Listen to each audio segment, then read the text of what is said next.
I used to think life after 58 would be quiet and somehow predictable. My mornings were simple: a cup of chamomile tea, a stroll around the garden, a few pages from a well-loved book, and evenings spent writing in my journal. My life was peaceful, yes, but sometimes quiet can feel a little too heavy. It's a weight that settles in your bones, a silence that echoes in the empty spaces of a home that was once filled with laughter. I thought I had accepted the solitude.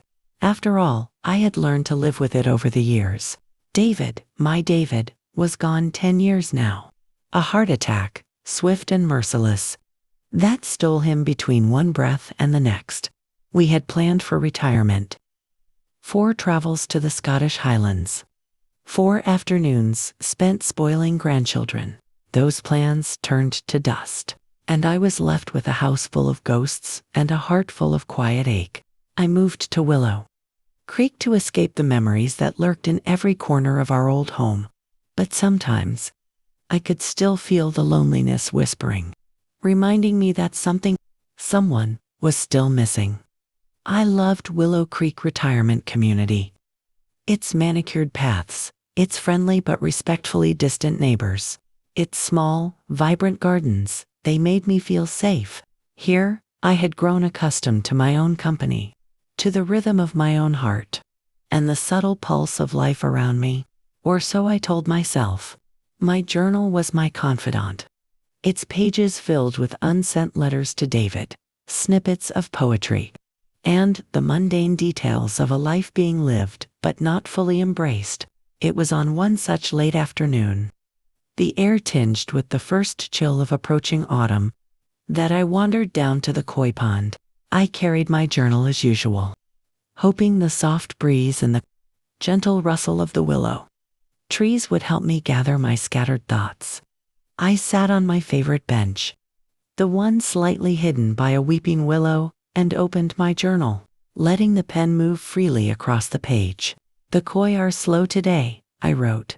"They move like liquid bronze through the water, with a patience I envy. I wonder if they ever feel the passage of time, or if they just are." Then I heard a voice, gentle but clear. "Mind if I join you? This bench has the best view of the pond." I looked up, startled from my reverie. A man stood there, maybe in his early 60s, holding a worn paperback copy of Pablo Neruda's poetry. His hair was a distinguished silver gray, and his eyes were a warm, thoughtful brown.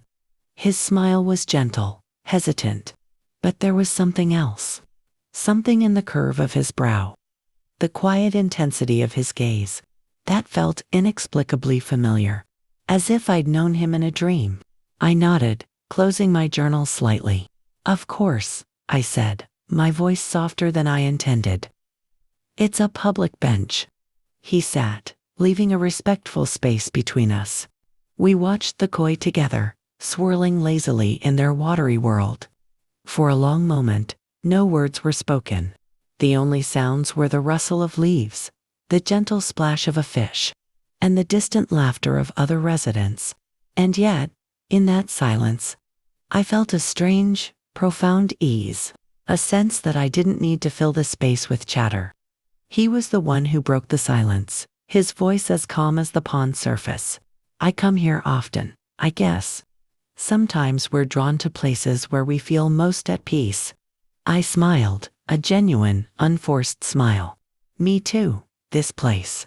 It makes you feel small in a good way, doesn't it? Puts things in perspective." He nodded, his eyes still on the water. "Yes, exactly.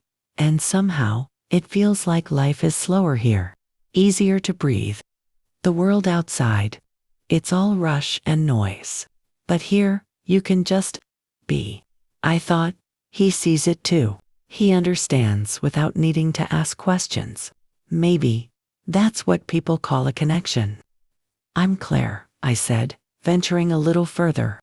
"Samuel," he replied, finally turning to look at me. "It's a pleasure to meet you, Claire." That was the beginning. Over the next few weeks, our paths crossed with a frequency that felt like more than coincidence.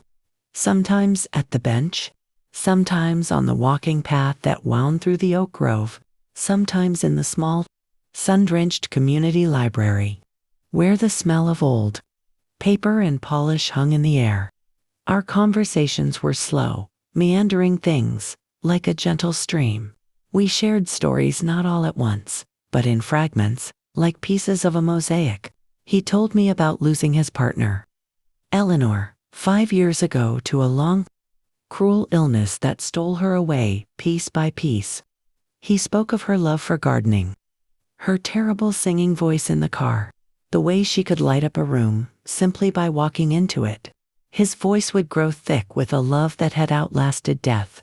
In turn, I told him about my David, the brilliant, pragmatic engineer who had a secret passion for building intricate model ships.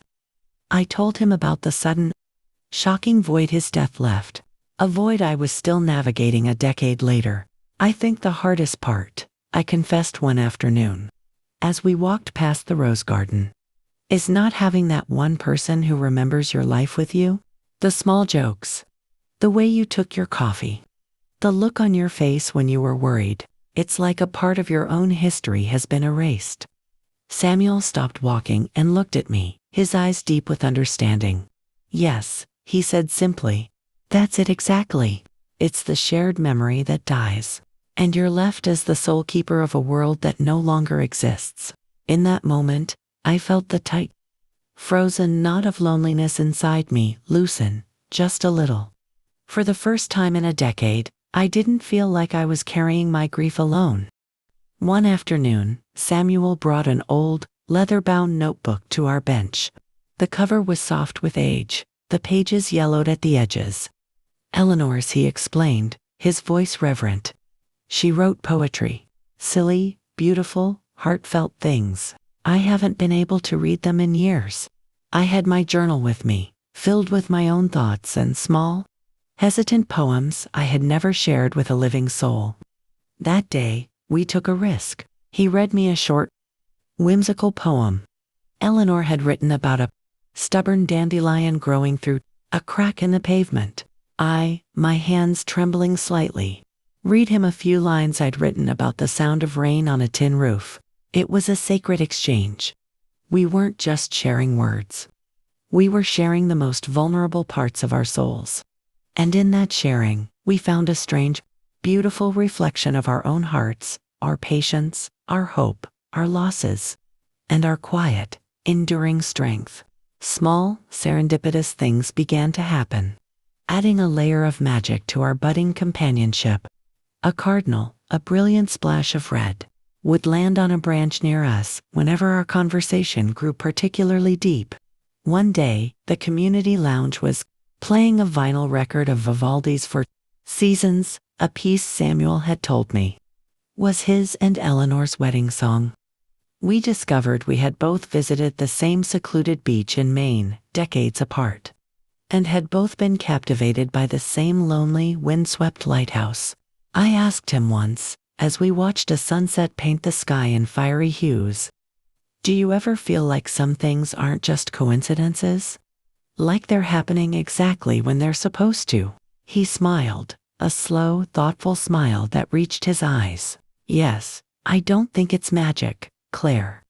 I think it's just life quietly trying to tell us something, trying to nudge us back toward the light. That felt right. Somehow, I trusted it. I trusted him. Weeks melted into months. Samuel and I fell into a comfortable rhythm. We shared simple meals in the dining hall. Our table, a quiet island of companionship amidst the communal chatter. We exchanged little gifts, a pressed autumn leaf from my walk, a first edition of a Mary Oliver poetry book he found in a second-hand shop, a handwritten note left under my door with a single, perfect line from Rilke. The companionship grew, not with the frantic passion of youth, but quietly, steadily, like a deep root establishing itself in fertile soil. Healing didn't happen all at once, but slowly, surely, like water patiently carving its path through stone. I thought to myself, I never imagined companionship could feel like this at my age. The joy, the understanding, the simple, profound presence of another soul. It was more than I had dared to hope for, and yet, it didn't feel like a replacement for David or for Eleanor. It felt like life was giving me a second chance to feel whole again, to build something new from the beautiful ruins of the past. One quiet evening, we sat on our bench by the koi pond, sipping peppermint tea from The sun was a low, golden ember on the horizon, casting long, dancing shadows across the water. Samuel said, his voice barely above a whisper, "I never thought I'd feel this way again. Like I'm not carrying all my grief alone. Like there's someone who sees the cracks and doesn't look away." I felt a warmth spread through my chest. "Me neither, Samuel. But sitting here with you, it feels like life is softer, more forgiving than I gave it credit for." I thought to myself, sometimes life gives you someone back not to replace the past, but to make the present more alive, to help you breathe easier, to remind you that it's never too late to heal, to connect, to love. And that evening, wrapped in the golden twilight and the comfort of a shared silence, I truly believed that companionship, emotional healing, and the quiet guidance of life's little signs, that, perhaps, was the truest gift we could receive at any age. That is the story I would have told you then. A sweet, gentle story of autumnal love. It was true, every word of it. But it was only the prologue. The calm, idyllic beginning before the storm clouds gathered on the horizon. Because the past never stays buried. And sometimes, the person life gives you back comes with a shadow. A secret history that can tear down the very peace you've so carefully built together. The idyll broke on a crisp Tuesday morning. We were in the hushed sanctuary of the community library. Surrounded by the scent of old paper and lemon-scented polish, Samuel was showing me a first edition of a Robert Frost poetry collection he'd painstakingly restored himself. His hands, which were always so steady when he talked about books or woodworking, trembled slightly as he turned the fragile pages. "It was Eleanor's favorite," he said, his voice soft with the weight of memory. "She loved the line, 'The woods are lovely, dark and deep.' She said it was about the beautiful, terrifying pull of the unknown." I placed my hand over his, a gesture of comfort that had become natural. "It's beautiful, Samuel. She'd be glad you're caring for it with such love." The words had barely left my lips when a voice, sharp and cold as a shard of ice, cut through the quiet. "Well, isn't this a heartwarming picture?" We both looked up, startled.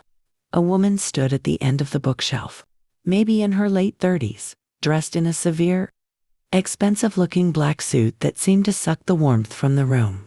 Her blonde hair was pulled back in a taut ponytail, and her eyes, a piercing, frosty blue, were fixed on Samuel with a look of pure, undiluted contempt.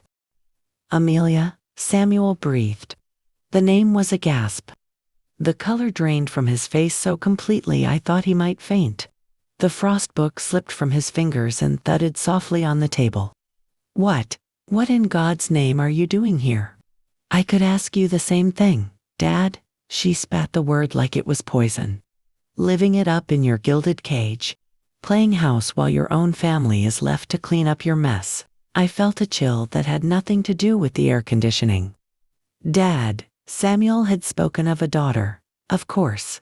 He'd described a bright, artistic girl named Amelia who painted and lived in New York. He'd told me they'd grown distant after her mother's death, that she was busy with her career. He'd spoken of her with a sad, paternal love. He had never mentioned this seething anger, this palpable hatred. "Amelia, this is my friend, Claire," Samuel said, his voice strained, an attempt to reintroduce civility into a situation that was rapidly spiraling. She turned her gaze on me, and I felt myself being dissected, dismissed, and filed away as insignificant. It was a look of instant, arrogant appraisal. "I see you've found a new companion to help you spend mother's money," she said, her voice dripping with sarcasm. "That is enough," Samuel said, a flicker of the strength I knew returning to his voice. We can discuss this privately. Not here. Oh, we'll discuss it, Amelia said, her smile a thin, bloodless line. She took a step closer, pulling a folded sheaf of papers from her structured leather bag. We'll discuss the Eleanor Marie Grant Trust Fund, the one my mother left for me. We'll discuss the fact that you've been systematically draining it for the last 3 years to pay for this luxury resort, while telling me for years it was tied up in conservative investments, and I shouldn't worry. I felt the ground lurch beneath my feet. The trust fund, money. The words were so sordid, so brutally transactional, so alien to the world of poetry and quiet understanding Samuel and I had built. This couldn't be my Samuel. You have no idea what you're talking about, Amelia, Samuel said, his shoulders slumping in a posture of profound defeat. Don't I? She unfolded the papers and slapped them on the table next to the frost book. I have the bank statements. I have a forensic accountant's report. I have a lawyer, and I'm not leaving this town until I get what's mine. And as for you, she said, turning her glacial gaze back to me, I'd be very, very careful. My father has a particular talent for making vulnerable women fall for him when there's money involved. He did it with my mother. Looks like the old magic still works. With that, she turned on her heel, her heels clicking a staccato of finality on the polished floor, and strode out of the library, leaving a silence that was heavier and more suffocating than any I had ever known. I looked at Samuel. The gentle, kind man I had come to know and love was gone, replaced by a pale, shaken stranger who couldn't meet my eyes. The air between us was suddenly thick with unspoken truths and the acrid smell of betrayal. Samuel, I whispered, my own voice sounding small and far away. What was she talking about? What trust fund? He just shook his head, his eyes full of a shame and a pain so profound it stole the breath from my lungs. Clara, I'm so sorry. You were never supposed to be dragged into this. It's not what you think. But the seed of doubt had been planted. It was a tiny, poisonous thing. And in the fertile soil of my old insecurities, the fear of being a burden, the fear of being naive, it began to grow, its tendrils wrapping around my heart. Had I been a fool? A lonely, elderly woman, so desperate for companionship that I'd blinded myself to the truth? Was our entire connection, our shared grief, our whispered conversations about life and loss, just an elaborate performance to get access to what? I had a modest pension, my social security. I was nobody's gold digger. But was he a conman? The man who read Neruda and restored old books. The next few days were a special kind of agony. Samuel tried to explain, but his words were evasive, tangled in a thicket of shame and regret. He admitted there was a trust, a substantial one, set up by Eleanor explicitly for Amelia's future. He was the trustee. He admitted there had been financial problems, a catastrophic investment he'd made in a friend's startup in the fog of grief after Eleanor's death. He had lost nearly everything.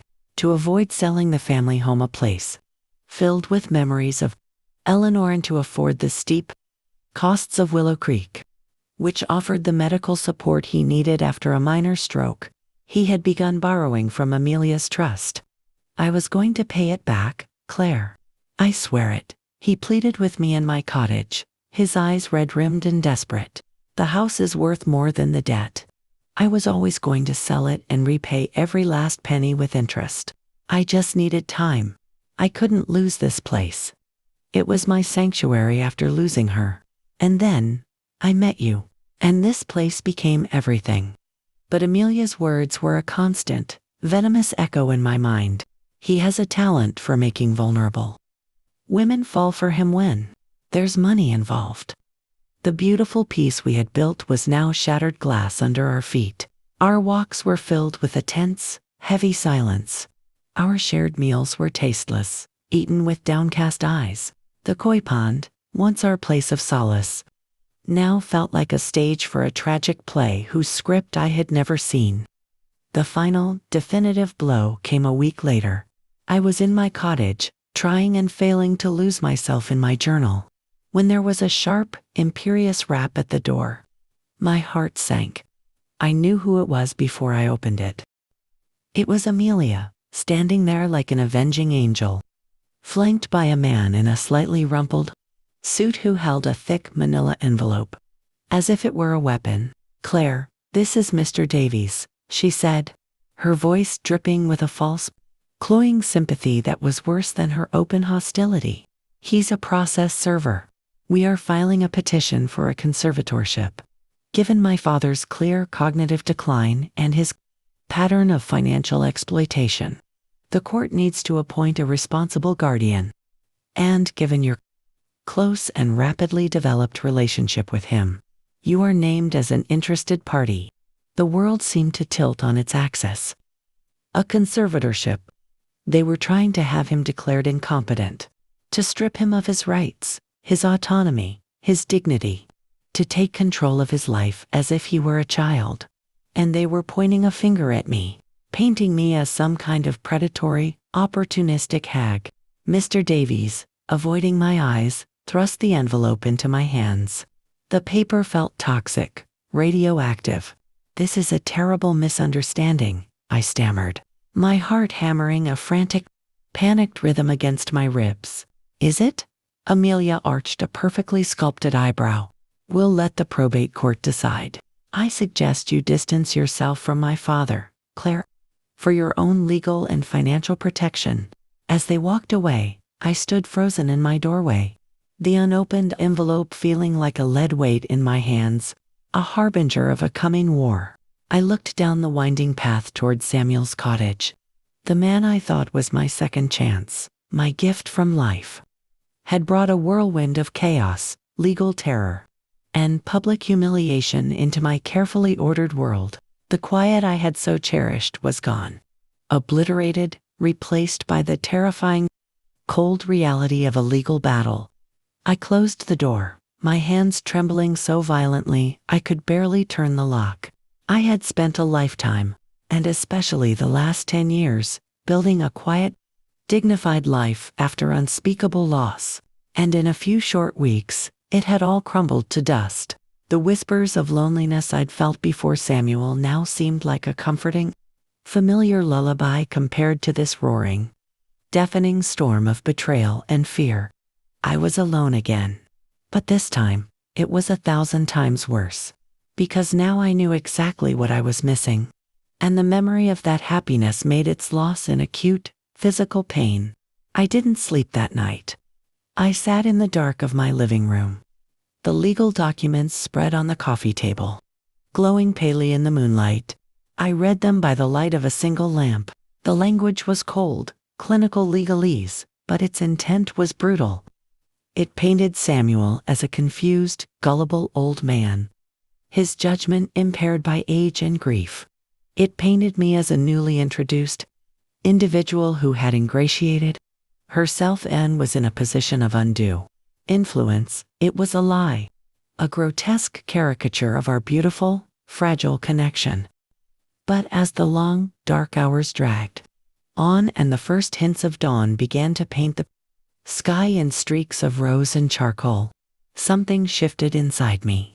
The initial, paralyzing shock and fear began to harden, to crystallize into something else, a cold, clear, and focused anger. I had spent my life being quiet, being accommodating, being the nice one. After David died, I had let his more forceful siblings handle the messy details of the estate. I had always taken the path of least resistance, avoiding conflict at all costs. It was how I coped. It was how I survived. But this was an unconscionable attack. It was an assault on my character, on my hard-won integrity, and on a good, flawed man who had made a desperate mistake, not an evil one. Amelia wasn't just trying to get her money. She was trying to annihilate her father for his transgression. She was willing to legally dismantle him, and she was perfectly happy to use me as collateral damage. This would not stand. I picked up the phone. It was 6 a.m., but I didn't care. I called the only person I knew who had never, ever backed down from a fight in her entire life. My older sister, Margaret, a retired school principal who had ruled her halls with a heart of gold and a will of iron. Maggie, I said, my voice raspy from lack of sleep, but surprisingly, terrifyingly steady. I need your help. I'm in trouble. 2 hours later, fortified by Maggie's strong coffee and even stronger resolve, I was sitting in Samuel's cottage.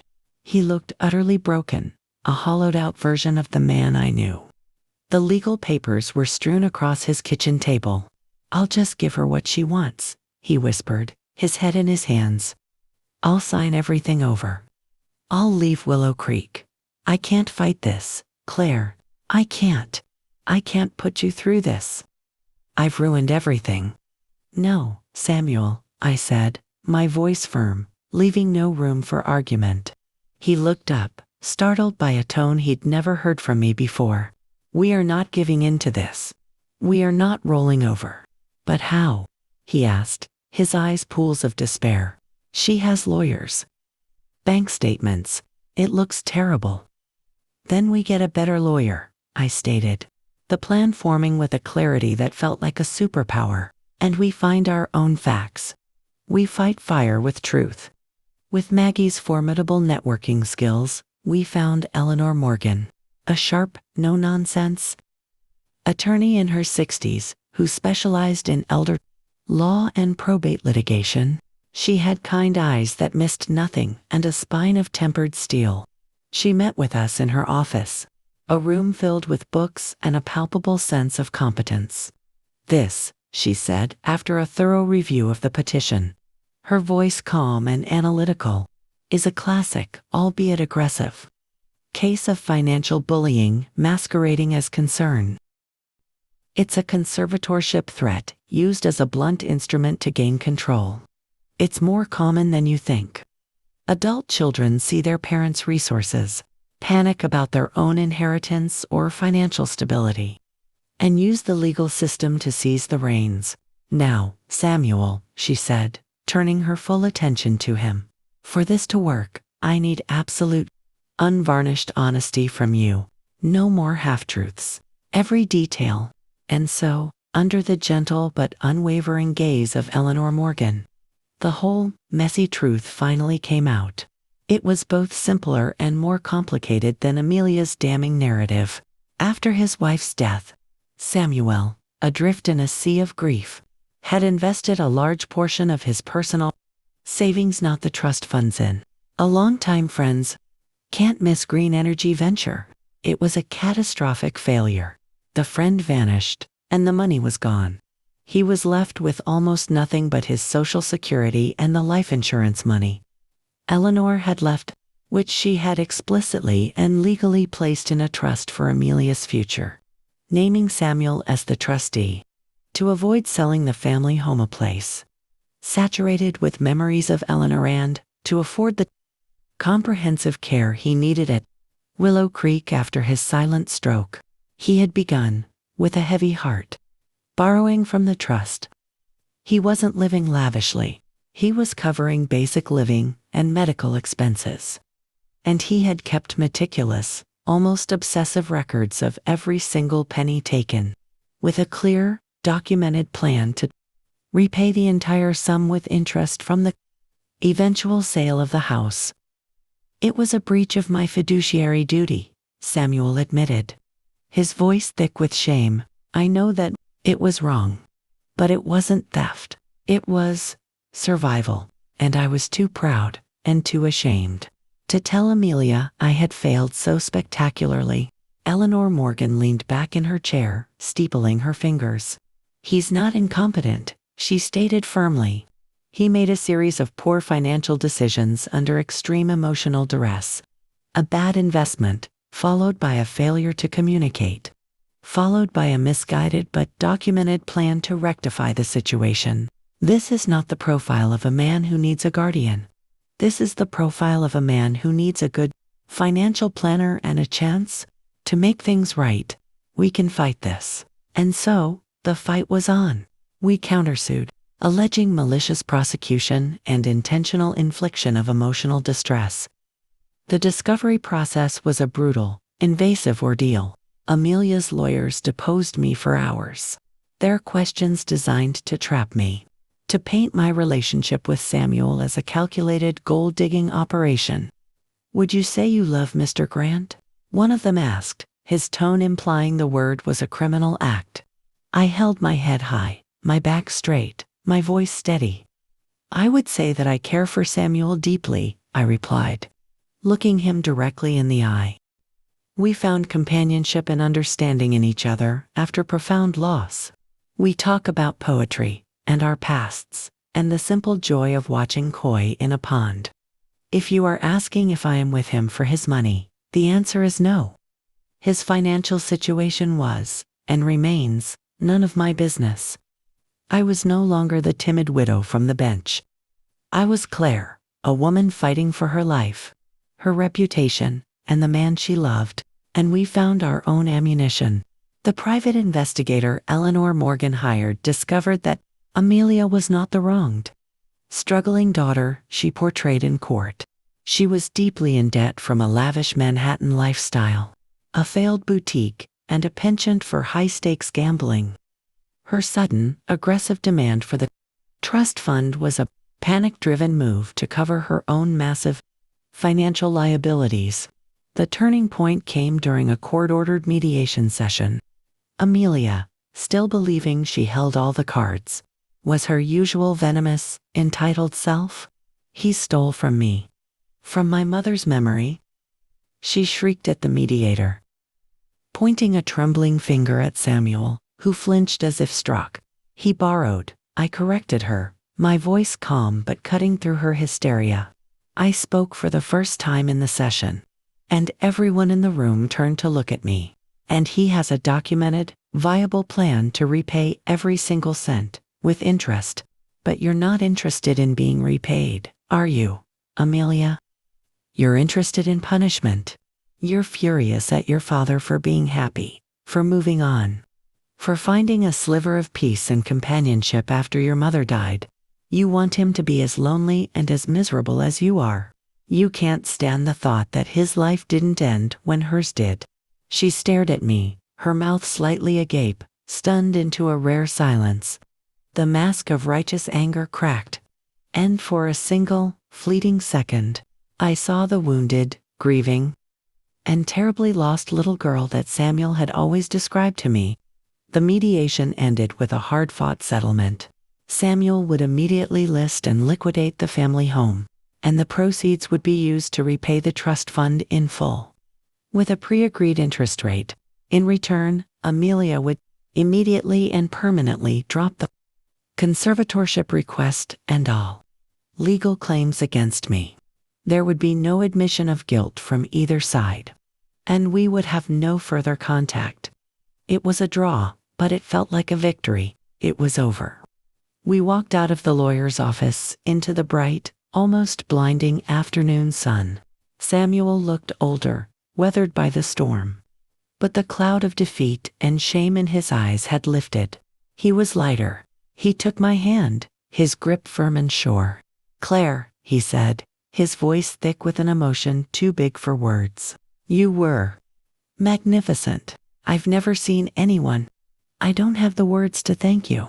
You stood by me when no one else would. You fought for me when I had given up.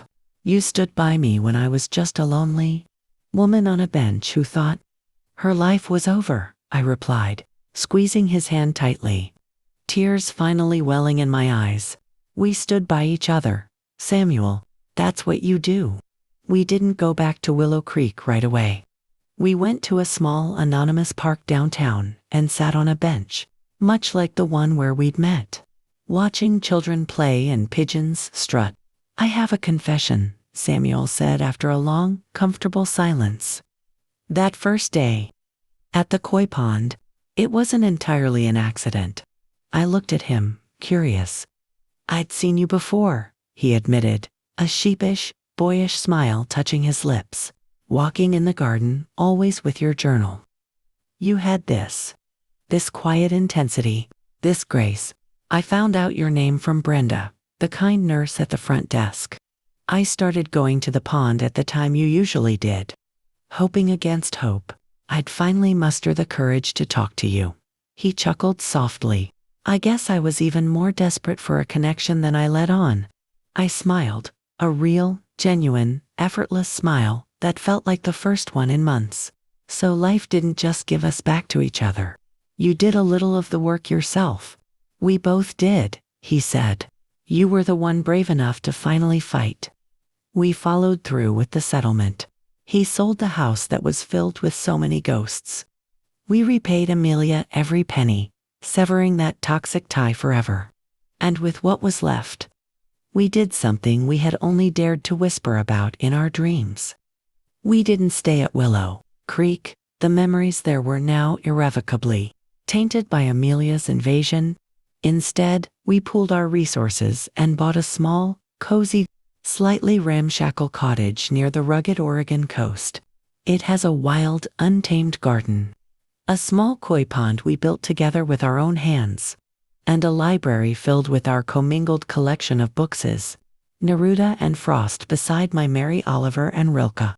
One quiet evening, we sat on our own porch, wrapped in thick woolen blankets, listening to the distant, rhythmic crash of the waves. The air was cold and clean, smelling of salt and pine. Samuel held my hand, his thumb tracing gentle, absent-minded circles on my skin. "I never thought I'd get a second act," he said softly, his voice barely a whisper above the wind. "I thought my story was written. I never thought I'd have the courage to fight for one," I replied, leaning my head against his shoulder. "I thought I was just meant to endure." I thought to myself, sometimes life gives you someone back not to replace the past, but to make the present more alive. And sometimes, that person helps you find a strength you never knew you possessed. The brutal battle we fought didn't break us. It forged us in fire. It taught me that it's never, ever too late to stop being quiet, to stop just passively accepting what life hands you. It's never too late to find your voice, to plant your feet, and to fight like hell for your happiness, for your dignity, for your love. The quiet I have now isn't the heavy silence of loneliness. It's an earned peace. It's a peaceful, shared silence, filled with the profound understanding of two people who have seen each other at their worst and chosen to stay. It's the sound of the ocean, the crackle of the fireplace, and the steady, reassuring beat of a heart that is, finally, no longer alone.